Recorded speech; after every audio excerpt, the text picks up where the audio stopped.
Donaldo Trumpo įvedami, atšaukiami ir keičiami muito mokesčio tarifai yra viena iš pagrindinių antraščių jau kurį laiką. Verslui tai reiškia padidėjusių netikrumą jo ekonominėje aplinkoje. Ką galima padaryti? Įmonėms, kurios tiesiog eksportuoja į JAV, yra būtina persižiūrėti savo sutartis ir tai, kaip jos yra numatyta apmokėti muito mokesčius. Tie, kas to dar yra nepadarę, būtų gerai pasidaryti kuo įmanoma greičiau. Tokį patį pratimą reikėtų atlikti ir tom įmonėm, kurios tiesiogiai importuoja iš JAV. Nors šiandien mes dar kalbame tik tai apie eksporto į JAV apmokestinimą.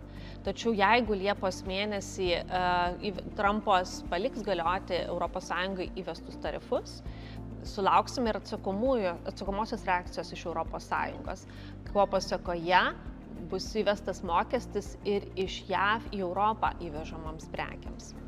Ar kitos įmonės gali būti ramios? Nelabai. Siūlyčiau persižiūrėti visą vertės grandinę, kurioje esate ir įsivertinti, ar joje nėra Amerikoje veikiančių įmonių. Jeigu taip yra, pasiruoškite spaudimui didesniam ar mažesniam susimažinti savo sąnaudas tam, kad būtų galima kompensuoti dėl padidėjusių muitų išaugusias kainas.